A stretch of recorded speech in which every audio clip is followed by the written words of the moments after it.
saya siapkan ini. Kamu harus tetap harus cuci tangan.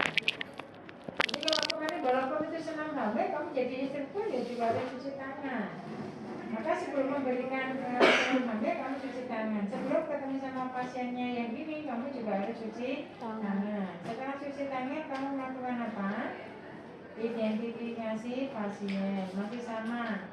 Lalu inform konsen masih sama dengan pada saat di pemulahan kemarin. Karena ini kondisinya pasiennya sadar, tidak di ICU, tidak di ICCU, jadi pasiennya sadar. Kemudian setelah inform konsen dia bersedia, maka kamu harus memperhatikan rekam medisnya. Dia pasiennya ini kehamilan keberapa? Dia sudah pernah melahirkan anak atau belum? Maka kamu harus perhatikan dalam skenario itu. Kalau saya di situ saya tulis G2, G itu artinya gravidarum. Gravidarum itu artinya apa? Kelahiran Gravid hamil. Berarti dia kehamilan kedua. Maka nanti kalau kamu di rekam medis bisa terjadi dia hanya ditulis P1 tanpa ada A, tapi kalau ditulis dengan A maka A-nya mesti 0. P ini apa? P ini adalah partus. A ini apa? A ini adalah abortus.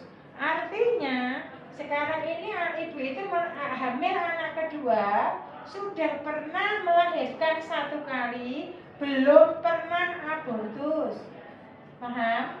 Tapi nanti ada di rekam medis itu dokter itu hanya menulis ini. A1, G2, A1. Artinya dia sekarang ini kehamilan yang kedua, tetapi ibu ini pernah abortus, belum pernah melahirkan. Paham? Ada nanti yang hanya nulis di sini tanpa adanya A, jadi cuma di sini. Tapi kalau ini G1 jelas, ini P-nya 0, A-nya 0. Karena apa? G itu kan kehamilan pertama, berarti kan belum pernah melahirkan, belum pernah abortus kan? Kalau dia pernah abortus mesti G-nya 2. Pernah hamil yang kedua, kan gitu, ya kan? Nah, kecuali kalau misalnya dia ini G3, maka ini harus ditulis lengkap. P-nya berapa? Oh, kalau P-nya 2, maka A-nya 0. Kalau ini G3, ini P-nya 1, berarti A-nya pernah 1 kali. Karena dia sekarang ini kehamilan ketiga, pernah melahirkan 1 kali, pernah abortus 1 kali. Artinya anak yang hidup itu hanya 1, ya kan? Nah, ini yang nanti ke depan akan kita memperhatikan itu terkait dengan dia ini kehamilan keberapa. Kalau dia ini G2, maka tolong nanti dalam melakukan asesmen subjektif Anda harus sudah diperhatikan. Perhatikan, pada saat ini tadi evaluasi, maka eval itu maka dimulai dari asesmen. Ini kondisinya hari ini kita membahas tentang terkait dengan patologis, maka nanti untuk membedakan ini patologis apa enggak sih, maka nanti kata kuncinya ada di mana? Kata kuncinya itu loh, sehingga nanti akan tahu, oh ya, sama-sama nyeri di pinggangnya ini patologis atau enggak. Maka nanti kita harus melakukan pengecekan spesifiknya. Nanti kita pastikan. Sama-sama ini udem, sama-sama ini kesemutan. Ini tuh kesemutannya patologis atau enggak? Ini udemnya ini patologis apa enggak? Sama-sama pasien itu dalam kondisi hamil, dia sama-sama udem. Maka nanti kita perhatikan. Oke, anamnesis atau asesmen subjektif. Maka kamu harus menanyakan seperti apa yang sudah saya sampaikan pada saat di pulmonan dulu, ya kan? Masih ada tadi itu masih menyatakan bahwa apakah benar ini Ibu Maula sama. Identifikasi itu bukan gitu kan gitu. Apakah benar ini dengan Ibu Radit? Bukan gitu. Maka mohon maaf Ibu, saya Bu Fatimah, saya berterapi di sini, mohon izin dengan Ibu siapa? Gitu, identifikasi. Itu loh dibiasakan. Ini kok biasa kebiasaan di kelas 1 ini kalau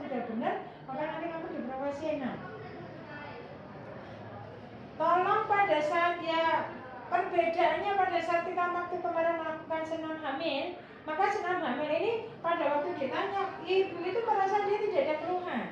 Tapi untuk ibu ini sekarang patologis, maka dia datang dengan keluhan, gitu kan?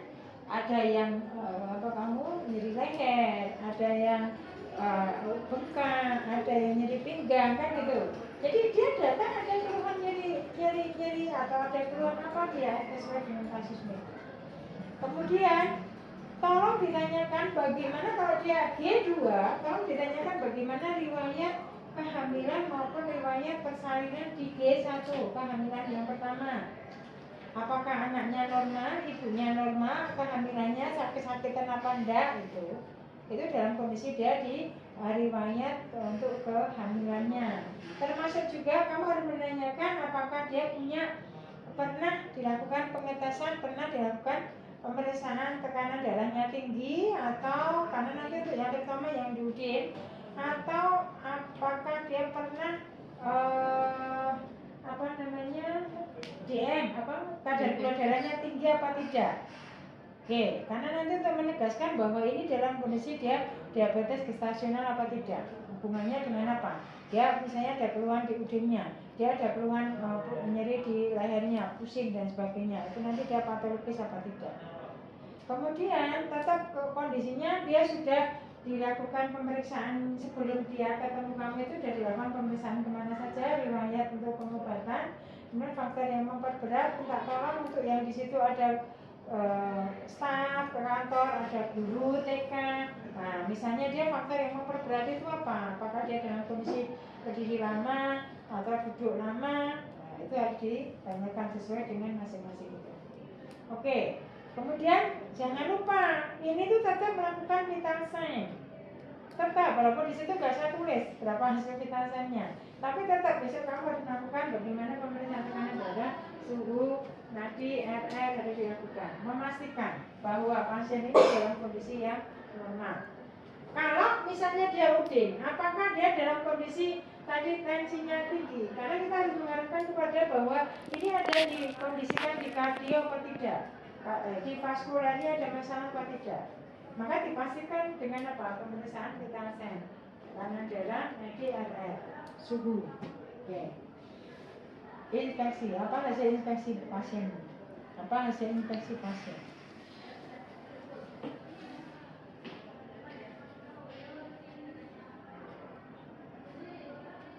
Boleh.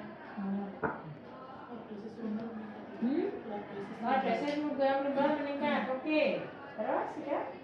Dosis antibiotik. No. Spasma itu bukan infeksi. Lordosis meningkat. Terus bengkak kelihatan. Bengkak, udin. Oke. Terus forward head posture. Oke. Apalagi selain forward head posture? Bengkak. Hah? Udah.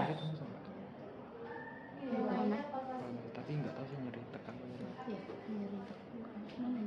Enggak, tapi nggak tahu nyeri tekan apa bukan. Masih ada Tapi enggak. apa? Udin. Iya, tidak ada.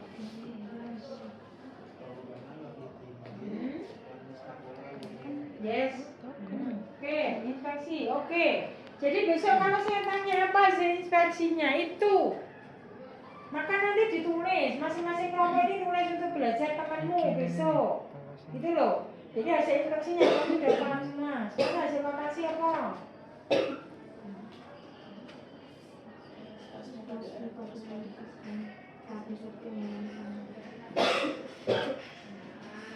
Edema piting. Piting odem, terus tonus otot yang meningkat, terus ada kram di betis. Kram enggak. Ini kan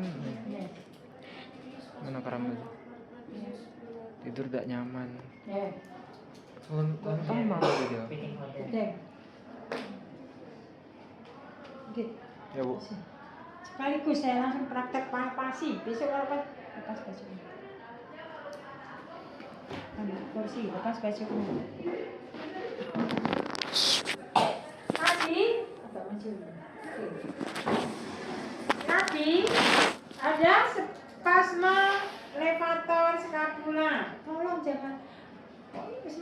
kok ya kami kok ya misi-misi gitu ya. Sekilas sudah tak tunjukkan loh. Masa erector spine kok pindah perut ini sama apa? Erector spine perut ini. Heran saya tuh. Sudah tak kasih tahu. Kalau ini trapesius, kemarin untuk papas trapesius posisinya harus tidak terlentang pada waktu kita pulmona, ya kan? Tidak terlentang, kemudian ditekan, dorong itu tidak terlentang, bukan duduk. Oke, nanti saya praktekkan. Tapi selain trapesius bilateral tadi kan ada levator scapula. Levator scapula itu, ini kan ujung dari superior. Perhatikan, ujung dari superior scapula ini ke proxima. Ke atas ini sampai di leher ini. Ini dari sini. Perhatikan. Letak pada saat kamu palpasi ini menentukan. Kalau ini dia nggak hamil misalnya ya. Kalau hamil kan di leher, di lumbar kan nggak boleh diberikan elektrika stimulasi, ya kan?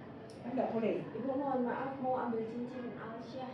Apa? Cincinnya Langsung Alsya. aja. Ini Ibu.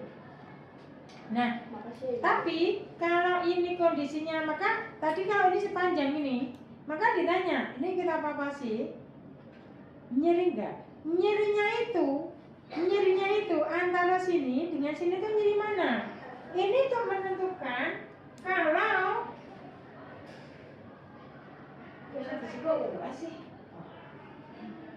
kalau nanti kita akan menggunakan elektrika stimulasi ini berupa ten ini, kapan kamu menggunakan ini ya elektrikanya yang merah, yang ini yang merah ini yang positif. Ini tuh kan ada merah ada biru kan, ini loh, yang ini loh, ini kan ada merah ada biru. Merah ini kan kalau untuk yang kamu gunakan Faradik untuk peningkatan kekuatan otot, kamu gunakan ini Origo Inertio. Tapi kalau untuk yang kurang nyeri menggunakan ten, maka ini yang positif ini untuk yang diletak yang paling nyeri. Maka kalau kamu ngecek palpasi itu, sekaligus kamu tanya, nanti untuk penentuan ini yang positif, di mana letak ini yang positif, gitu loh. Jadi antara ini sama-sama dia sepanjang dari levator scapula. Antara yang sini dengan yang sini kok nyeri sini, maka yang positif letakkan yang nyeri. Maksudnya itu. Sehingga pasien itu nggak bingung, loh Mbak, kok yang nyeri malah belum terasa, yang tidak nyeri kok malah terasa banget loh. Karena kamu tempatkannya sana, nggak pas gitu loh Mbak. Sepanjang jalan, sepanjangnya nyeri apa trapesius di sini. Nah sepanjang trapesius ini mana sih yang paling nyeri? Ini letakkan yang positif, gitu loh. Paham ya? Oke.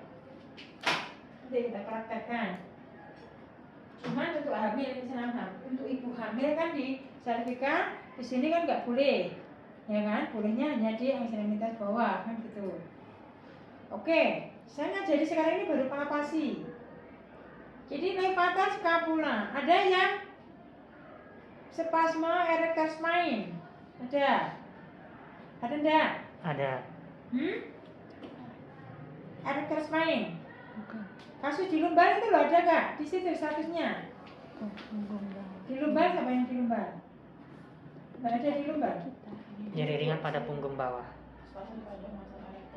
Ada. Nah, ini erector spine itu sini loh. Erector spine itu sepanjang jalan ini. Ini kan di bawahnya romboid, di bawahnya erector spine. Jadi kalau perhatikan, palpasi itu seluruh kasus di muskulo itu palpasi sekaligus intervensi. Maka kalau ini ototnya ini memanjang, untuk menghilangkan spasme itu dengan menggunakan metode misalnya mau menggunakan metode massage, maka menggunakan transfer friction atau transfer friction untuk memecah dari spasmenya itu, maka menggunakan arah yang melintang dari serabut ototnya. Tapi kalau kamu accurate, itu adalah dia searah dari serabut ototnya, tidak bisa memecah dari spasmenya. Abnormal crossline-nya nggak bisa. Gambaran kalau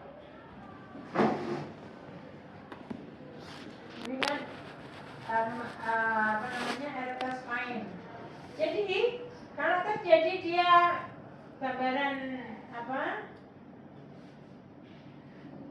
yang spasme itu dia menjadi abnormal crosslinknya ini. Nah, untuk memecah ini, maka ini harus dalam kondisi transfer frictionnya. Maka pada saat kita melakukan pengejakan, tolong tadi itu masih ada lah, ya Allah, ada sepanjang kok pindah ngarep pipiin. Masih ada sepanjang kok di perut, ini jadi kisah apa?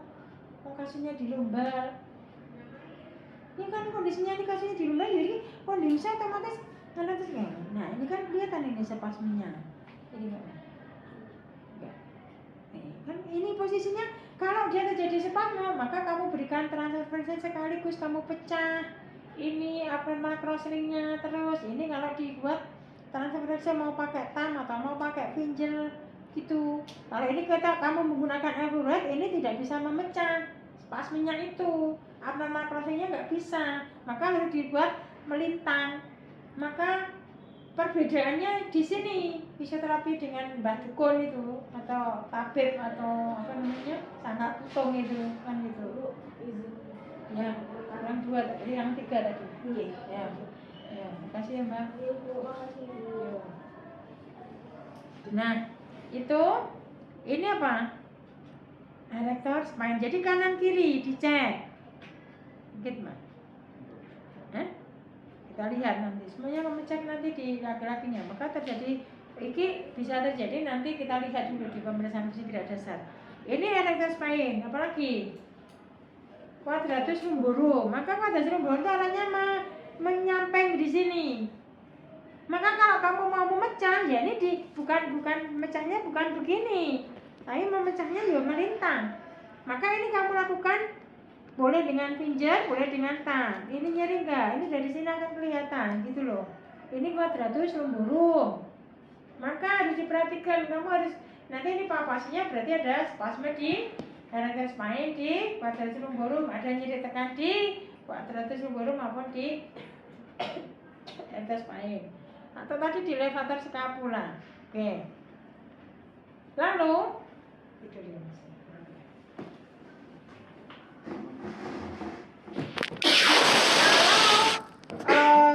Trapesius bilateral, maka kemarin seperti kemarin Ibu sampaikan pada waktu pulmonar sudah saya jadikan trapesius itu kan lapasinya kan gini kan, trapesius. Pasif sekali yang ini. Oke, jadi ditekan, dorong. Ini kemarin yang sudah saya jadi itu, oke? Lalu ada lagi hasil spasmenya, ya hasil palpasinya selain spasme otot apa? Bukan otot paraspinal kan? Selain itu, paraspinal itu ya dari erector spine sampai quadratus lumborum itu. Pitek udem, perhatikan. Di situ saya tulis grade 3, grade 2. Perhatikan loh, tadi saya sudah sampaikan di awal. Bedakan sama dengan nyeri pinggang ini nanti. Apakah ini dia patologis atau fisiologis? Saatnya kamu pemeriksaan udem, pitek udem pun kita tahu bahwa ini dia patologis atau fisiologis. Bisa dibaca kan?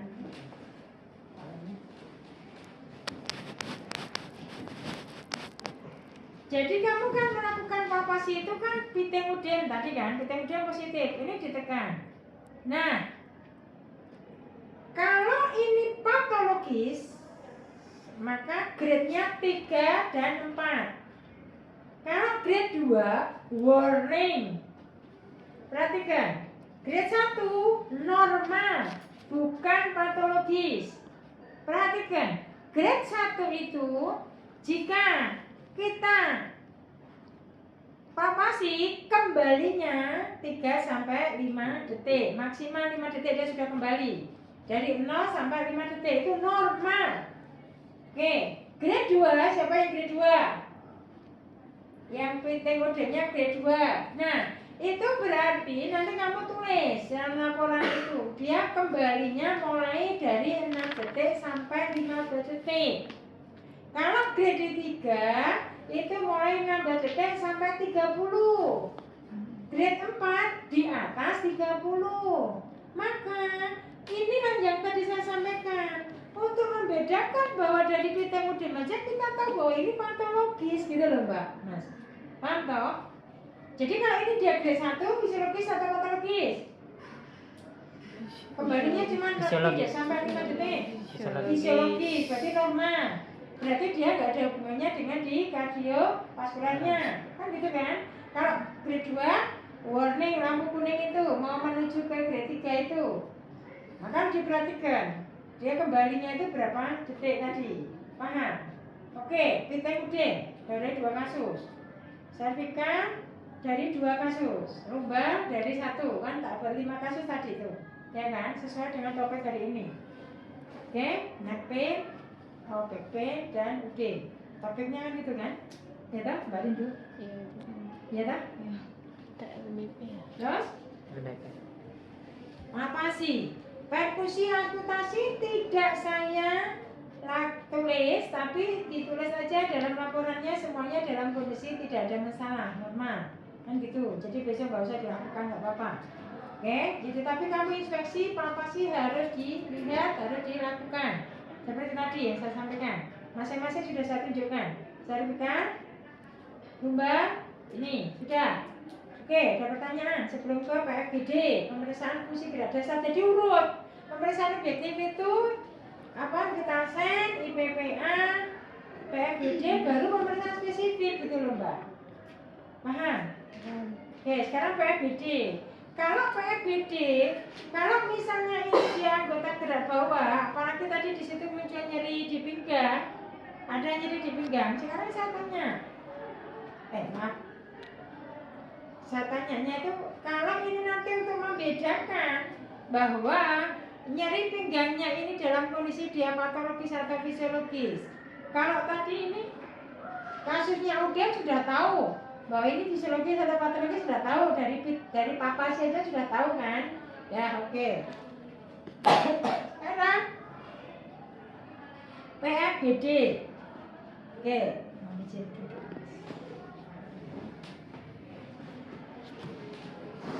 Kasus di leher. Jadi gini loh Mas.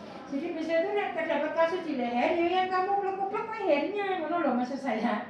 Kalau kasus di leher, bolehlah kamu lakukan pemeriksaan PFGD-nya di lumbar juga nggak apa-apa. Nggak ada kesana sih Mas. Leher kita lakukan. Kemarin kamu sudah fokus muskuloskeletal. Good tes gerak cepat. Tes gerak cepatnya si pasien untuk cervical, maka fleksi ini harusnya dagu ini menyentuh insisura jugularis. Normalnya tes gerak cepat tuh. Dia kita tanya, nyeri enggak?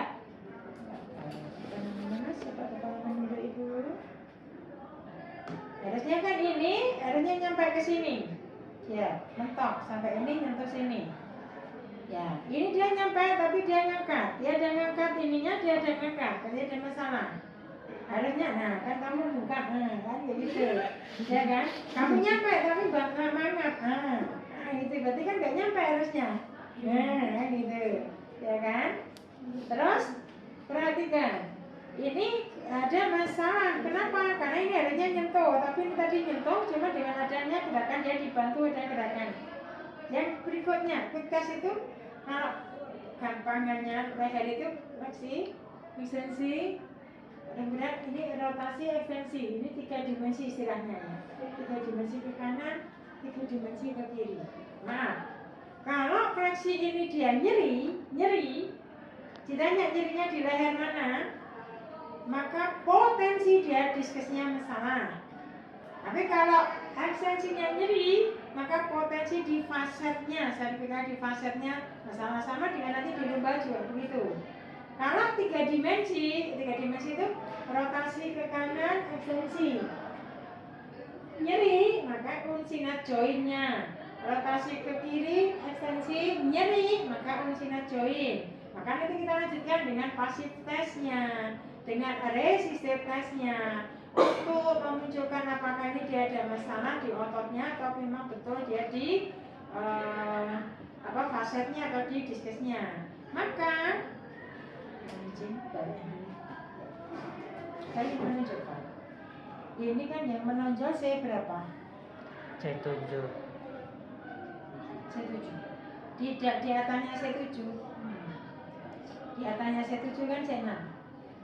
Pada waktu kita melakukan gerakan quick test-nya ekstensi leher, bisa melakukan gerakan tengadah?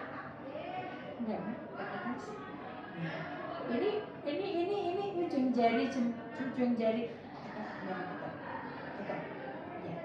Jari telunjuk saya yang di C6 ini enggak bergerak. Artinya dia terjadi hipomobil di C6.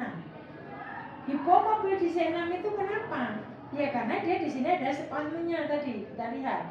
Tadi kan sih, Mas Adi tadi untuk reaksinya kan ada gitu. Kenapa? Bukan berarti bahwa karena kalau kita ingin mengetahui kalau ini dia spasme, kalau ini dia miosis atau pemendekan, maka belum tentu dia terjadi nyeri, tapi terjadi apa? Kontraktur, pemendekan. Maka setiap kontraktur itu dia tidak akan bisa terjadi nyeri, tapi munculnya adanya spasme sampai ke arah fibrosis gitu. Nah ini tadi ternyata C6-nya dia harusnya tangan saya itu masuk ke dalam, dia nggak masuk. Berarti terjadi hipomobil. Hipomobilnya hipo itu kurang gerakan mobilnya, gerakan di C6-nya kurang. Kemudian kita lanjutkan, maaf ya Mas. Ke kiri, rotasi ke kiri, ekstensi. Ini namanya 3 dimensi ke kiri. Nyeri enggak? Ditanya nyeri enggak? Kalau nyeri berarti dia sinat jauhnya ke ini. Nah, ke kanan, kemudian ekstensi. Nah, nyeri enggak? Sini, enggak nyeri misalnya. Kalau enggak berarti, nah ini kalau tadi pada saat duduk nyeri enggak? Yang ada ciri khasnya spasme, kontraktur, dia nggak akan muncul nyeri. Tapi kalau dia ada nyeri, maka kita harus lari ke patologisnya, apakah servisnya atau karena pasarnya tadi. Maka kita bisa melanjutkan. Pada saat kita melakukan gerakan fleksi leher, maka kita pastikan ini dia sudah bisa full, nyeri nggak? Enggak. Ekstensi, mati, nyeri nggak? Enggak. Oke. Dilanjutkan, kita ingin mengetahui resistensinya itu apakah dia ototnya di sana apa enggak? Nyerinya ada di mana dia? Menunduk, Mas. Terus. Duduk terus. Duduk sampai full dia nyeri enggak? Sampai full. Kemudian tengadah, sampai nyeri enggak? Ini pada ibunya seperti ini posisinya. Ada Mas. Rotasi ke kanan juga kita lakukan resisten ke kanan, tahan. Terus kemudian ke kanan. Lawan tangan. Oke. Terus ke kiri, lawan tangan saya. Jadi enggak. Kalau dia nyeri berarti ototnya yang masalah. Tapi kalau pada saat kita lakukan pasif test atau aktif test tadi dia nyeri, maka diskusnya atau fasetnya, maka nanti dilanjutkan dengan gaping test. Misalnya gitu kemarin muskulo, gaping testnya. Jadi gaping test itu mengetahui patologi dari masing-masing dari C01, 2, 3, 4, 5, 6, 7. Nah gitu. Oke. Leher. PFBD untuk leher. Karena PFBD untuk lumbar.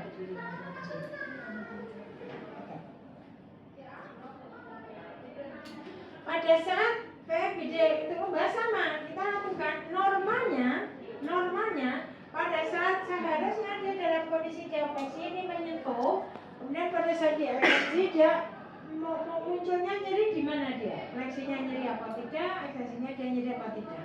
Mau cek. Nyeri enggak? Tidak sampai mana? Yes. Enggak nyeri? Tengah ada? Nyeri kan di sini? Di sini? Oke. Set fleksi ke kanan. Ini kita sudah cepat. Set fleksi ke kanan. Set fleksi ke kiri. No. Lututnya itu tetap lurus. Ini ke kanan. Lutut tetap lurus ke kiri. Jadi enggak? Nah, nanti kalau misalnya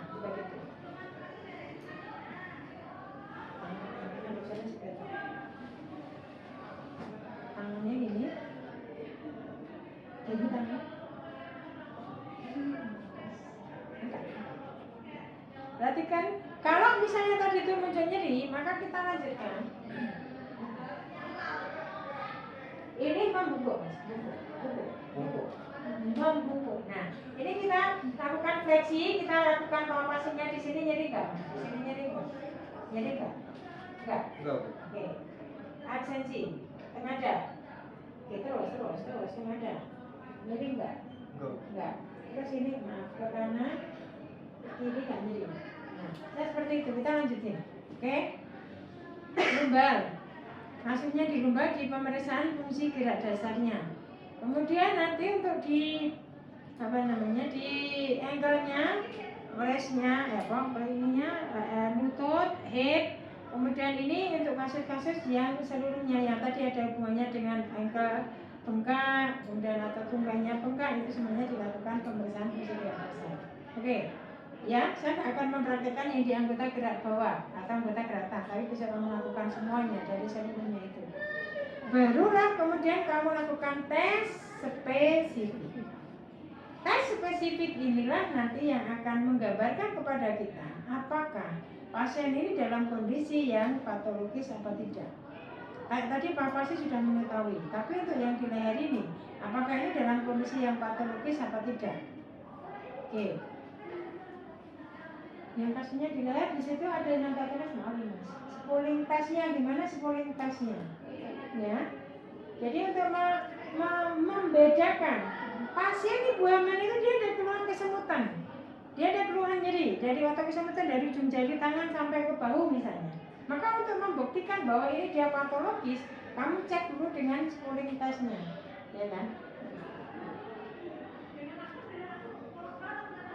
Tekan ke bawah, ditanya pasiennya apakah terjadi kesemutan atau nyeri yang menjalar di kanan kiri. Baru kemudian kita lakukan spesifiknya, rotasi ke kanan, menunduk. Nah, ini ditanya, kalau ini nyeri ke kanan apa enggak? Apa kesemutannya ke kanan ada atau tidak? Kita ingin ngecek radiopatinya. Kemudian yang ke kiri, maaf, agak menunduk, baru kita lakukan. Gitu. Oke. Lalu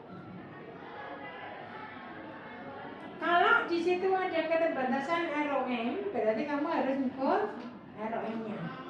Dengan apa? Siapa yang kasusnya leher? Nah, terus satu aja. Ukur ROM-nya, lehernya. Kuneo.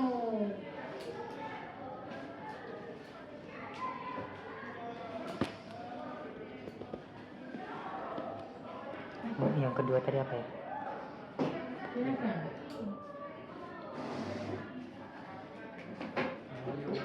Coba cari. Nah, Ya, ada.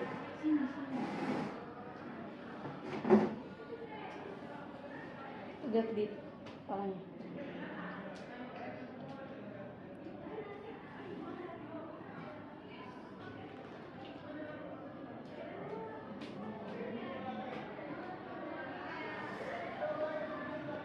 Kamu ngecek apa? Rotasi. ROM apa?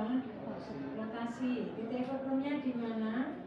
Yang kuningnya yang pasif di mana? Yang pasif, yang aktif searah apa? Yang pasif searah apa?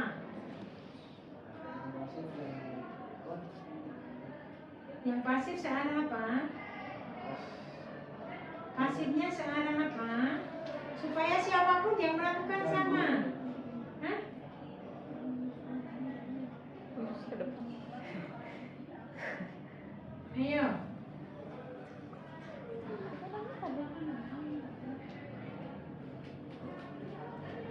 Mana? Salah kamu, posisi kuningnya salah. Posisi kuningmu salah. Lurus. Buka, lurus. Coba miring. Rotasi. Yang statisnya, yang pasifnya searah apa? Yang tidak digerakkan itu searah apa?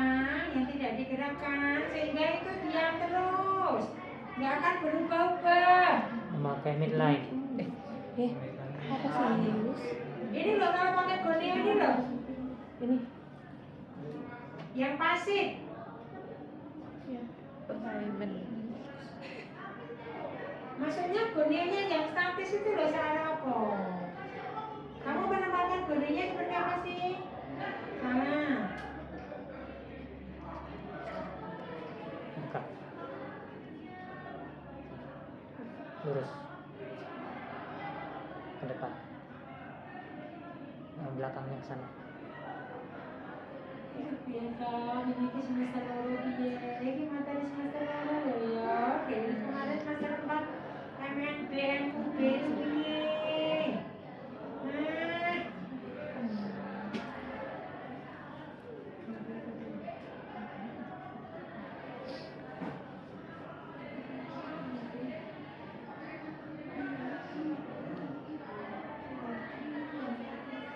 Sama penempatan. iya yang statis searah apa? Yang statis searah anterior antara benangnya tulang. Statis itu tidak bergerak, dinamis itu yang gerak. Sehingga ini siapapun yang mengukur itu sama. Nenek kamu gak ada patokan nih. Terus piye gitu loh. Iya, gimana? Yang statis arah vertebra, sejarah vertebra ke posterior. Dinamis ini rotasikan. Oh yang ini dulu. Enggak, yang rotasi dulu jadi, rotasi ke kanan, ke kiri.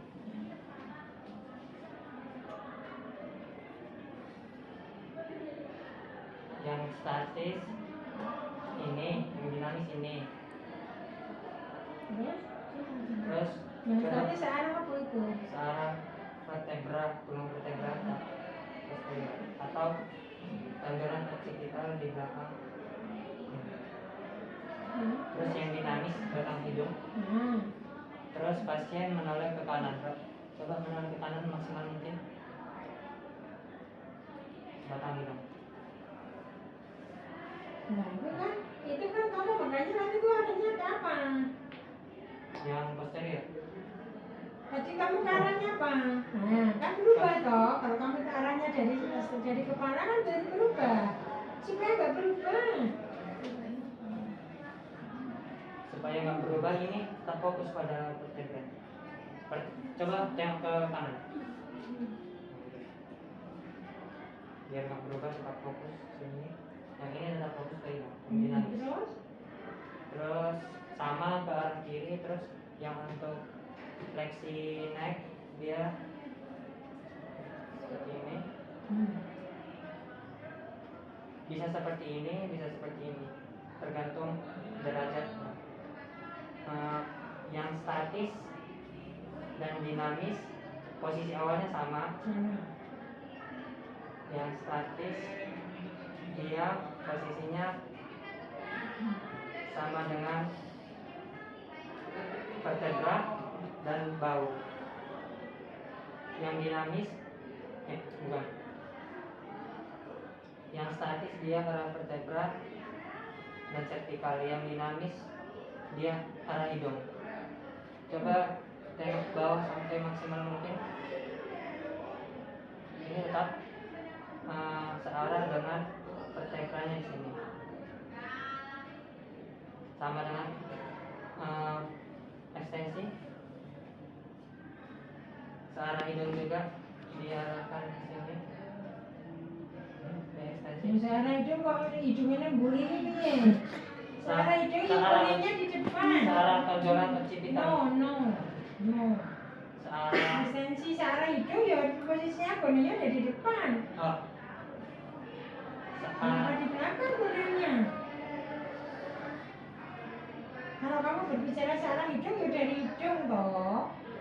Nah, hidung, hidungnya mana hidung? Ekstensi. Nah, itu. Oke. Yang lain.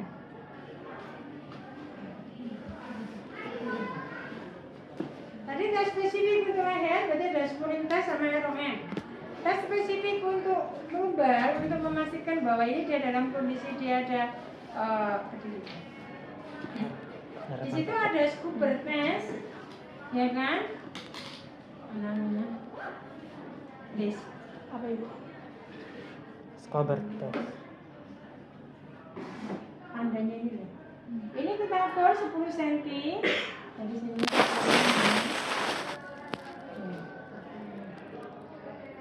Perhatikan. Ini sudah 10 cm. Lalu apakah ini nanti dia fleksibilitasnya terganggu walaupun ingat, walaupun ROM-nya tadi dia misalnya dia dalam kondisi dia sudah penuh gitu ya, tapi kita lihat nanti apakah ibu hamil ini karena dia terjadi peningkatan lordosis atau hiperlordosisnya, maka dia ada terjadi gangguan fleksibilitas dari lumbar atau tidak. Maka kita lakukan tes spesifiknya dari pubertasnya. Coba Mas kita lakukan.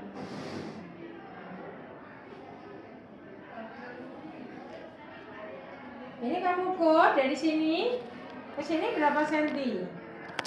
Yang tadi 10 cm, ini berapa? Kurang? Jadi 14, berapa? 14,8. Tegak. Walaupun dia sudah bisa sama seperti itu, normalnya pubertas itu dia penambahannya normalnya minimal 5 cm. Jadi kalau ini tadi dia 14,8, artinya walaupun Mas Radit itu tadi kondisinya adalah kondisi dia pokoknya sudah full gitu ya, tapi ternyata fleksibilitas ototnya dia masih ada terbatas 2 mili, kan gitu kan? Fungsi dari fisioterapis apa? Mengembalikan tadi minimal 5. Nanti setelah intervensi kamu tes lagi. Satu itu super tesnya. Yang kedua, untuk mengetahui ini dia nyeri pinggang, tapi ini Tadi namanya. Skober test. apa namanya? Patologis apa enggak sih? Maka dilakukan pelvic tilting test.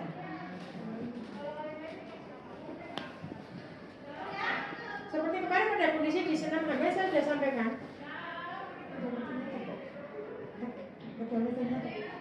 Soalnya ketat gitu sama. Celananya ketat.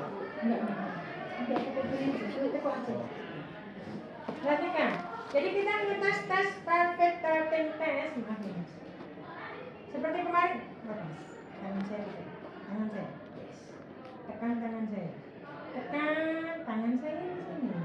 Yes. Tekan. Lemas. Tekan. Ditanya nyeri enggak? Kok sampai 4 kali? Lemas. Kok sampai 4 kali dia masih nyeri? Patologis. Gitu loh maksud saya. Seperti kemarin kita melakukan gerakan senam itu kan tekan lemas, gitu kan? Tekan lemas. Ini kenapa sih minimal 4 kali?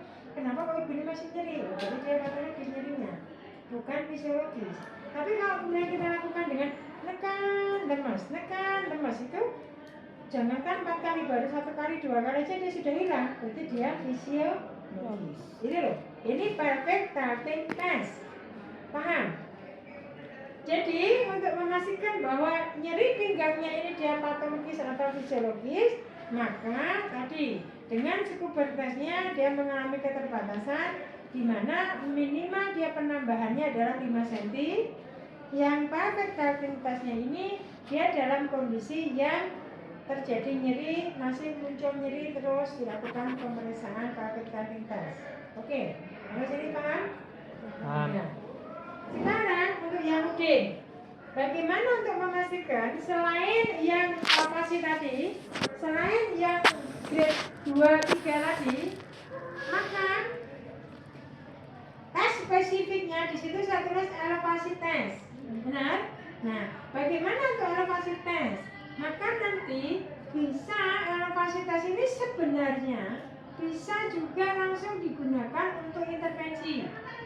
Semua sebenarnya kasus itu kalau untuk berhubungan dengan muskulo itu masih tes sekaligus intervensi gitu. Jadi diangkat, perhatikan, diangkat 45 derajat. Oke, lepas ya Mas, lepas 3 sampai 5 menit.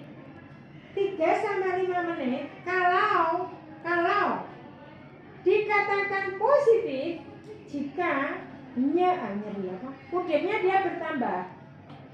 Jika UD-nya berkurang, maka dia negatif.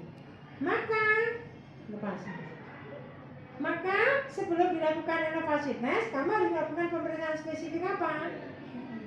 Antropometri UD-nya. Berarti apa? Dari mana di sini? Malleolus naturalis ke proxima 5 cm, ini ke distal 5 cm. Kalau UD-nya masih di sini, ke distal lagi 5 cm, diputarkan kanan kiri. Oke? Setelah itu diukur di inovasi tes. Oke, 3 sampai 5 menit, turun ukur lagi. Kalau ini dia kondisinya bertambah, berarti positif. Harusnya kan berkurang, mau dilepasikan, ya kan? Tapi nanti untuk treatmentnya bukan ini lurus, ini kemudian ini gantung, gini nggak boleh. Ya, jadi bisa enggak. Oke.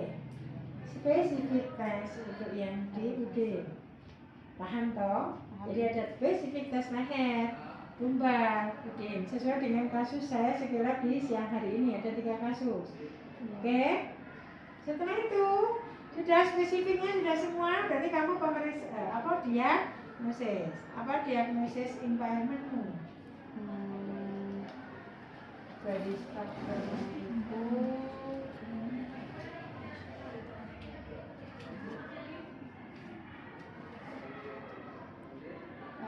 struktur bagian punggung bawah. Apa? Struktur punggung bawah. Ngapo sih punggung bawah itu ngapo?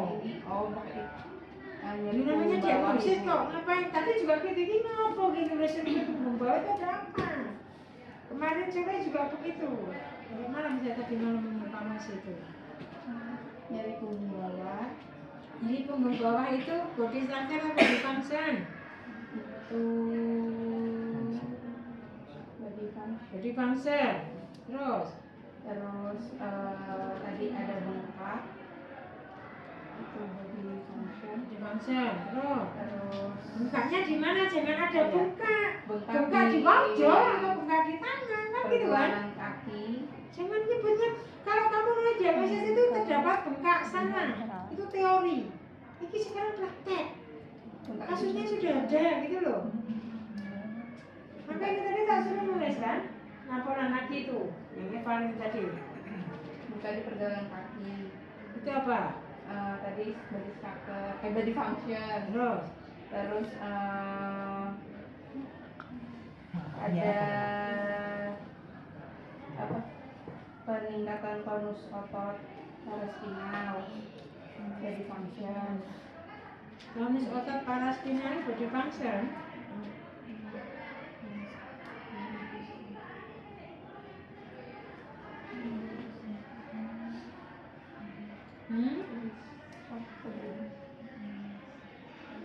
Body function itu body structure. Kalau berhubungan dengan anatomi, fisiologi itu body structure. Kalau tidak berhubungan dengan itu semuanya body function. Terus kemudian kamu jangan lupa menilai diagnosisnya berhubungan dengan environment, functional limitation, restriksi partisipasi dan faktor lingkungan dan faktor personal.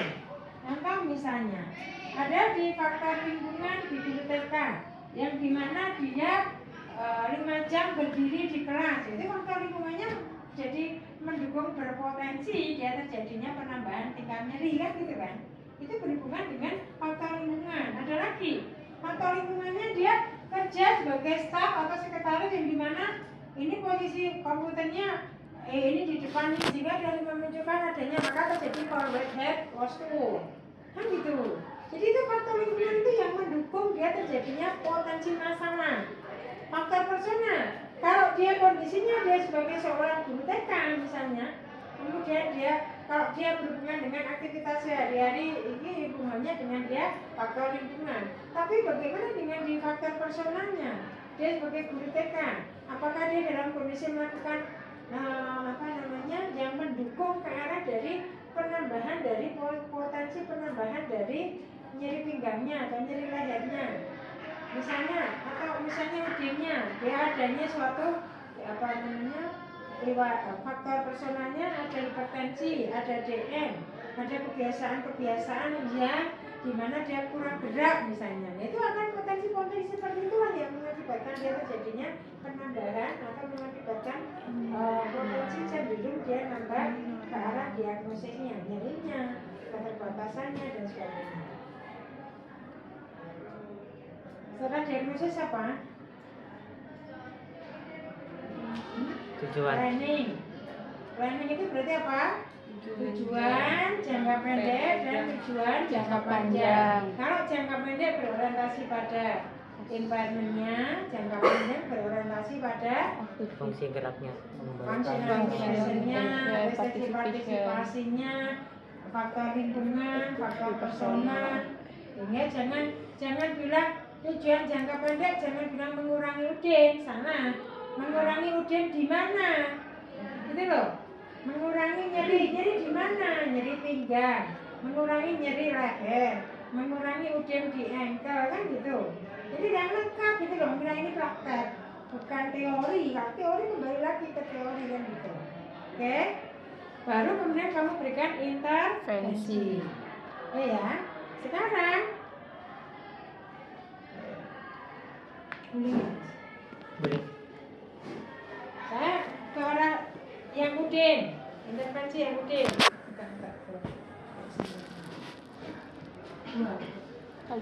Ini kasus modis.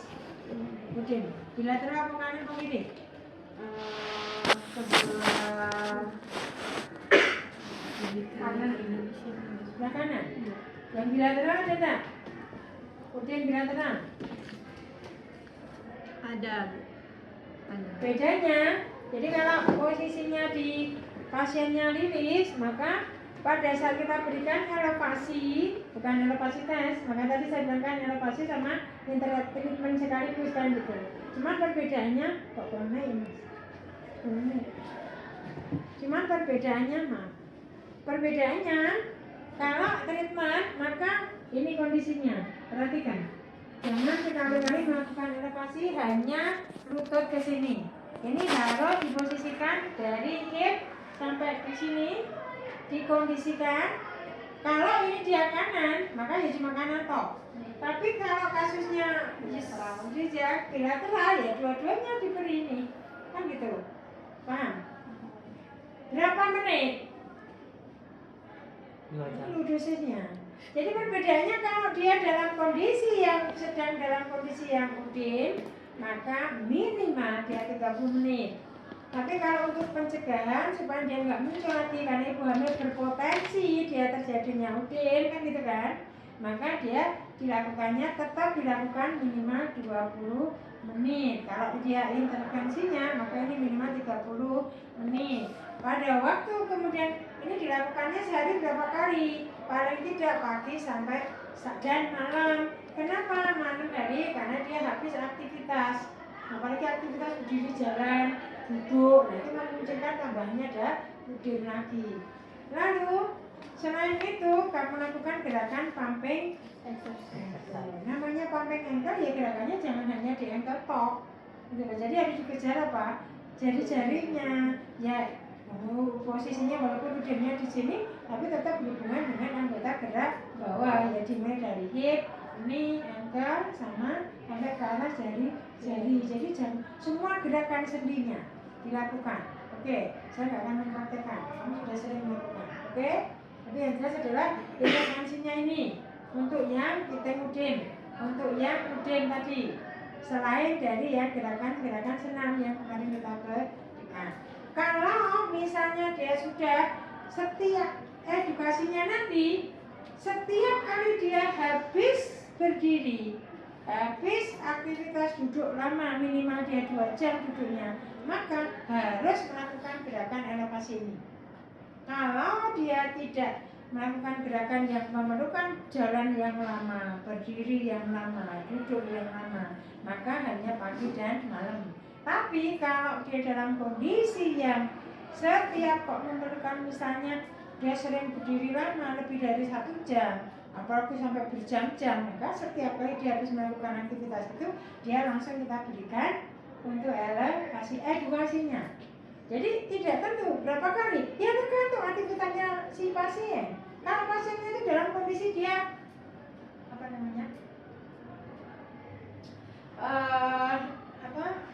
berulang kali dia posisinya aktivitas pekerjaannya dia duduk berjam-jam. Setelah ya ibu kalau di kantor ya mesti harus menyediakan waktunya untuk bisa melakukan inovasi itu. Kalau enggak nanti mesti pembanya akan nambah terus. Orang ngeduangin itu gitu. Ya kan? Oke. Terus ini tetap dilakukan gerakannya. Dorsifleksi, pantat, rotasi, enderotasi, ekserotasi, gerakan jari-jari, gerakan ini, gerakan hip, semuanya dilakukan. Oke? Setelah itu, tolong diperhatikan untuk edukasinya lagi. Kalau pasien itu dalam kondisi dia tidur terlentang, ini terutama juga untuk yang pasien nyeri pinggang, nyeri leher, lurus.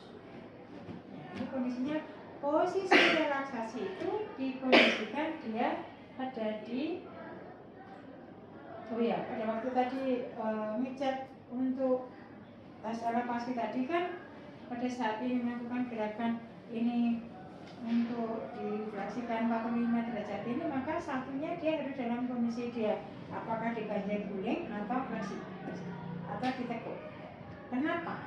Nah ini loh. Kenapa? Kalau ini harus ditekuk atau ini harus dalam kondisi diganjel ini, karena kalau dapat dibedakan ini mas. Ini saya tekuk lurus. Oke, bedakan pinggangnya, bedakan ya.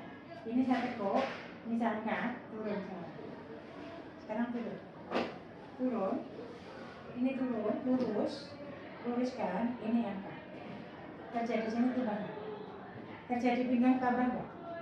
Kerja di sini tambah nggak? Pada saat ini saya luruskan, posisinya kerjaan di sini meningkat nggak? Ototnya meningkat. Maka saran saya pada saat beda toh, berdirinya toh, karena ini dibantu dengan otot ini gitu loh maksud saya. Oke. Nah, sekarang untuk kasus yang sekarang untuk kasus yang di leher. Ibu mau tanya dulu yang di ankle tadi.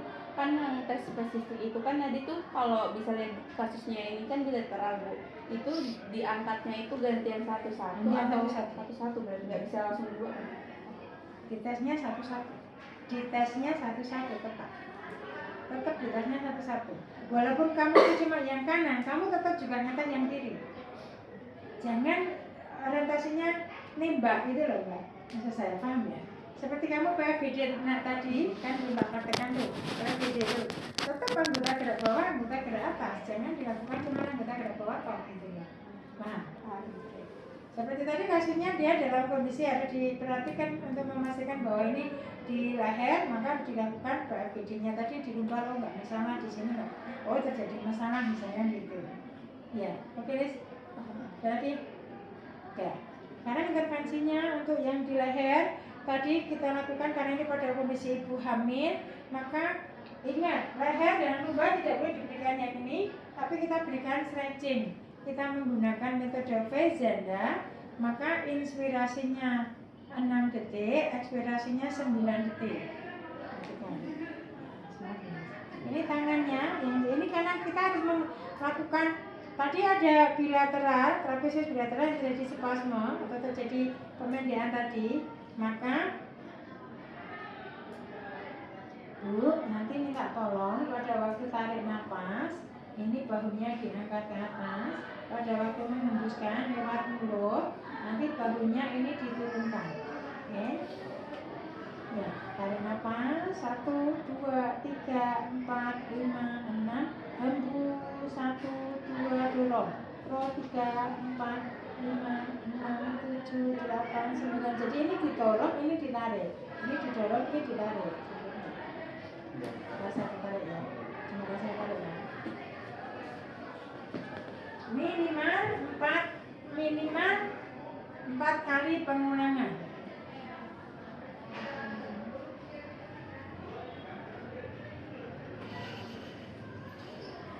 Empat jari di bawah, ibu jari di atas, lemas. Ini dibalik, 4 jari di atas, ibu jari di bawah. Ujung dari trapesius. Oke.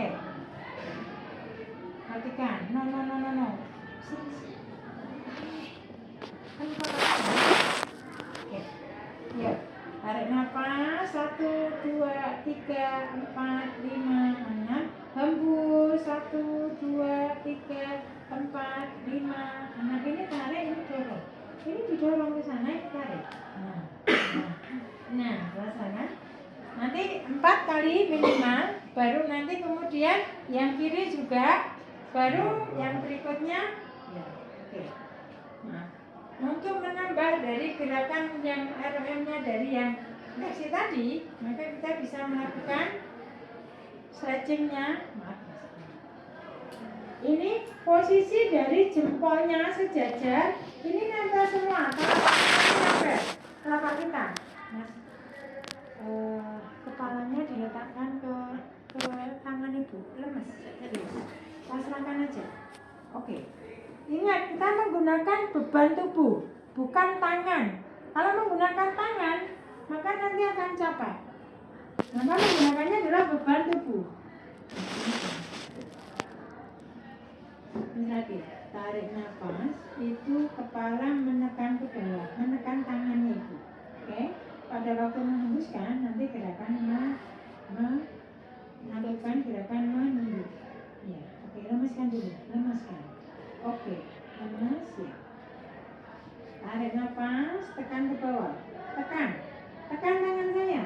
Tekan tangan saya. 6, 2, 3, 4, 5, 6. Hembus 1, 2, 3, 4, 5, 6, 7, 8, 9. Perhatikan. Lalu ini dirubah tangan kita ini yang kita ulur lehernya. Ini di ujung dari C7. Ini ujung dari C0.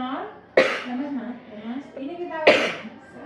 Kita ulur, ini dorong ke bawah, ini ulur. Rasakan? Nggak sakit kan? Diulur. Terus ini ditarik, dorong ke bawah. Tapi pakai beban tubuh, bukan pakai tangan. Oke. Ya, nanti kamu praktekkan, Mas. Itu minimal 4 kali. Dengan metode Vejanda. Inspirasi 6 detik, ekspirasi 9 detik, kemudian kita ulur. Stretch. Tuh, oke. Lalu nanti kanan kiri kamu harus mempraktekkan semuanya. Saya nggak ngerti kamu bisa dapat apa.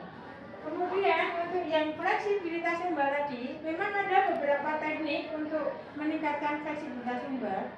Tapi saya garis bawahi ini ibu hamil, ya, sehingga tingkat keamanan ergonominya harus diperhatikan.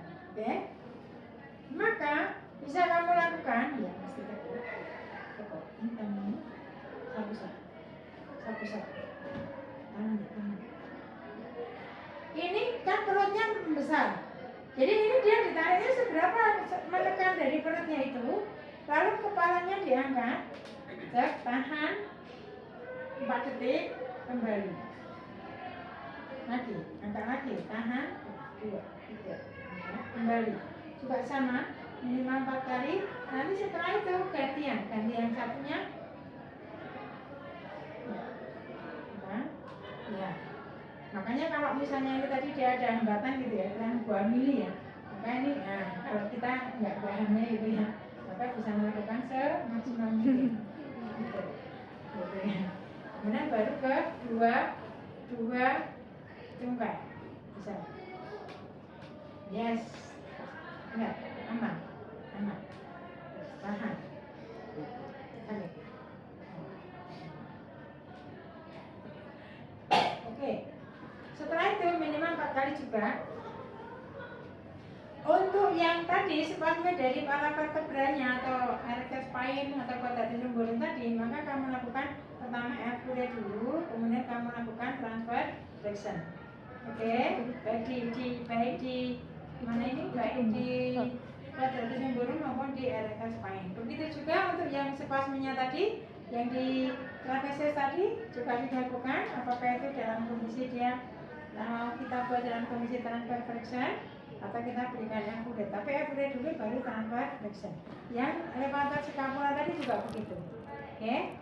Kemudian edukasinya yang tadi, kalau ini posisinya yang di pinggang tadi, berarti setiap kali dia bangun, setiap kali dia mau tidur dalam kondisi yang benar, miring dulu kedua lututnya.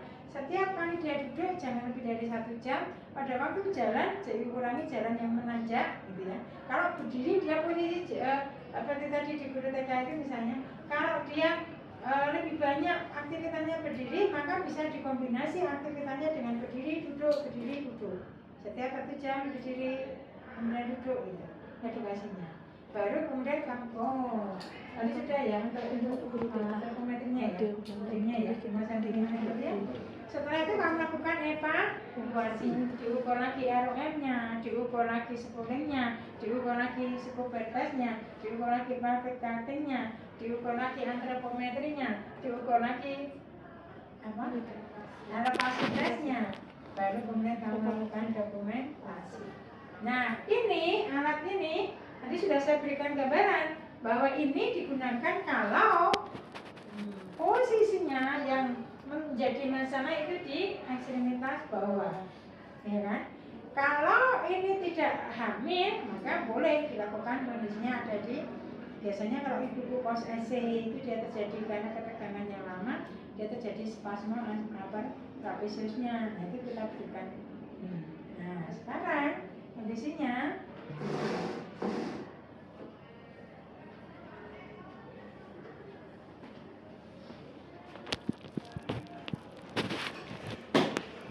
ya, itu dipasang.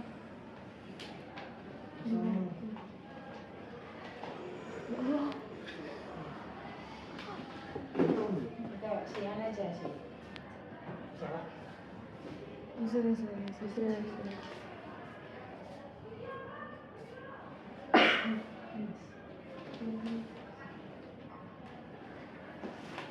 Kamu semuanya nanti harus mempraktekkan yang tadi saya sampaikan. Ini setelah ibu sampaikan ini semuanya harus dipraktekkan. Hai guys. Ya, saya cuma hanya menggarisbawahi. Ini kan nggak boleh diberikan pen. Ya. Cuman bagaimana nanti kalau misalnya ada masalah, maka kamu berikan masalah itu, kamu berikan tanya di mana kan gitu ya letaknya, posisinya yang harus diperhatikan. Jadi harus memperhatikannya mana? Ini. Kamu harus memperhatikan yang ini loh. Merah ini adalah bagian yang paling nyeri. Itu loh maksud saya. Tapi kalau untuk di erector spine tadi di pinggang kan ini nggak boleh kalau ibu hamil, gitu kan? Nah, cuman yang saya garis bawah ini penggunaan ini, walaupun ini sebenarnya kamu sudah di EPA sudah, di muskuloskeletal juga sudah gitu ya. Cuman saya ingin mengetahui bahwa, saya ingin membuktikan ke kamu kemarin pada saat teori saya sudah sampaikan bahwa frekuensi semakin besar, arus yang diterima pasien semakin lembut. Frekuensi semakin besar. Kalau frekuensi itu semakin kecil, maka arus yang diterima oleh pasien semakin kasar. Buktikan. Sekarang kamu harus merasakan. Kamu harus merasakan di sini. Oke. Ini DF, MF, CP, LP ini adalah arus dia dinamik. Arus dia dinamik ini sebenarnya dia juga untuk mengurangi sakit.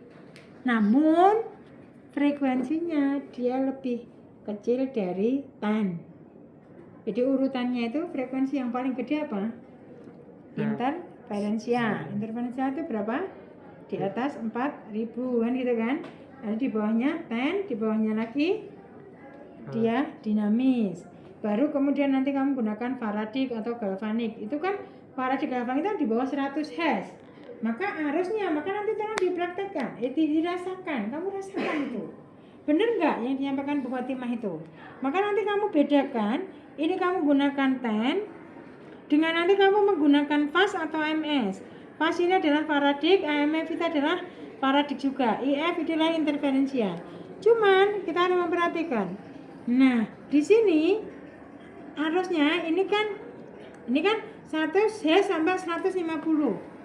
Ini sebenarnya bisa kita atur. Maka kalau saya sukanya kalau menggunakan electrical, nah ini bisa kita atur. Jadi kita itu mau ngatur berapa? Nih, mau kita naikkan sampai berapa? Oh, bisa sampai 200 Hz. Maka nanti dia arus yang diterima lebih lembut daripada apa? Faradik. Karena faradik itu di bawah 100 Hz. Gitu loh. Kalau ini dia arusnya rektanguler, maka yang diterima itu kondisinya kan dia hilang. Ayo kok segitiga, trianguler nanti seperti Faraday itu kita buktikan nanti. Ceduk. Ceduk. Jadi harusnya lebih kasar gitu loh Mbak. Semuanya harus membuktikan nanti, silakan. Nah ini kalau ingin kita mau dua-duanya, maka ini toh yang diklik yang tennya. Karena ini kita memasang dari ten. Nih, maka keluar. Kita, nah gitu sudah kita atur. Kemudian kita akan, tadi saya sudah bilang, ini yang positif, nih. Maka di bagian mana? Di bagian yang nyeri. Coba. Tapi ini seharusnya di ibu hamil kan nggak boleh ya. Jadi kalau misalnya sepanjang ini ada garis pain, misalnya antara kanan dengan yang kiri, kalau lebih nyeri yang kanan, lebih nyeri yang kiri, ya ini yang kita taruh yang positifnya itu yang di sebelah nyerinya. Ini yang negatifnya yang tidak nyeri. Artinya yang nyerinya lebih rendah. Oke. Begitu juga misalnya ini ada romboid. Romboidnya dia nyeri. Nyerinya yang kiri dia kok ternyata lebih nyerinya yang di sini. Ya kita balik. Jadi tidak sama gitu loh Mas. Mana ini yang positifnya? Positifnya. Mana Mas? Ayo. Mana? Yang merah bawahnya kecolokannya mobil. Hah? Ini. Oke. Ini mana yang positif? Ini positif. Ini. Nah berarti yang nyeri di sini misalnya ya. Yang nyerinya di sini ya Mas. Ini yang tidak begitu nyeri. Nah terlentang Mas. Enggak terlentang Mas tadi. Terlentang ya. Nah, oke. Nanti dibedakan, Mas. Bedakan nanti rasanya itu loh. Saya cuma makanya kalian nanti harus merasakan semua. Kalau kemarin Eva kamu udah merasakan belum ini? Udah Ibu. Udah. Apa? Yang dirasakan? Kayak Enggak, merasakannya harusnya yang apa? Yang B namanya satunya kita. burst continuous intensitas. Burst continuous pulsat. Beda bahasa istilahnya sama ini. Enggak, maksud saya pakai menggunakan apa? Elektrik simulasi itu kan ada ten, interferensian, dia dinamik, Faraday, kemudian galvanik, apa? Cuma tes. Hah? Ten. Iya. Cuma ten. Iya. Berarti nanti dibedakan, kamu membedakan dengan yang Faraday, walaupun ini sebenarnya kasusnya bukan di Faraday kan gitu loh. Nah saatnya kamu kemarin untuk berpasi, untuk nervus radialis lesi, nervus ulnaris lesi, nervus tibialis lesi, through gunakan apa? Faraday toh. Merasakan nggak? Apa bedanya dengan ten? Itu loh maksud saya. Jadi harus bisa dibedakan misalnya ya, maaf ya Mas. Coba dirasakan. Belum mulai kok wis nyeri-nyeri dulu. Nah, ini bilang takut. Perhatikan, saya ingat jadi bilang takut. Kalau kamu ketemu pasien dengan yang takut dengan listrik, maka tolong jangan sekali-kali kamu memberikan frekuensi yang rendah. Tambah lari dia. Maka harus diberikan frekuensi yang tinggi. Maka harus yang diterima semakin lembut. Oh, enak ya Bu. Waduh, saya besok kembali lagi ke sini. Tapi begitu tahu takut dengan listrik, kamu berikan arusnya rendah, nggak balik meneh. Malah nggak, nyerinya nggak berkurang kan gitu kan. Nah ini yang satu ini yang merah berarti yang atas. Maka diperhatikan ini yang satu ini yang atas dulu Mas. Dirasakan misalnya gitu kan. Nah ini sampai dia tinggi rasanya kayak gitu. Ya ini kan sampai 27. Oke kan nggak anu apa masih nyaman aja gitu kan. Yang gitu kan. Iya kan? Nah ini dia sampai 30 pun dia masih nyaman. Maka tadi saya katakan, kalau takut dengan listrik maka beri frekuensi yang tinggi, jangan rendah. Coba kita bedakan. Maaf Mas.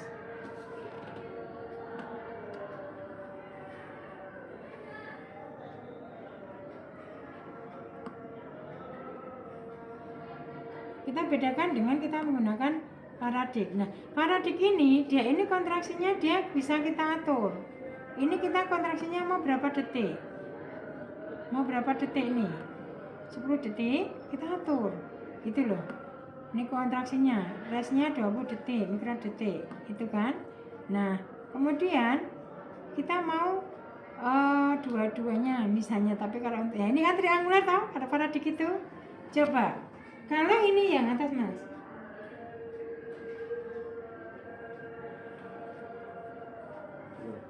Ya, nah kan, kayak gitu kan? Udah mulai kan? Mulai gak nyaman toh?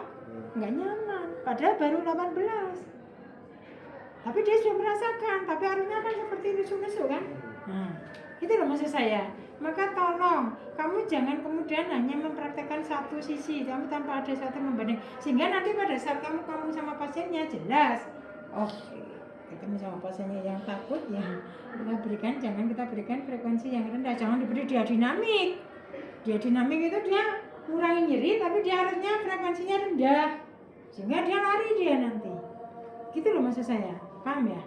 Oke, yuk sekarang praktek yang ini dulu, praktek yang tadi untuk lehernya dulu. Oke. Nanti kita praktekkan, silakan. Ya sekarang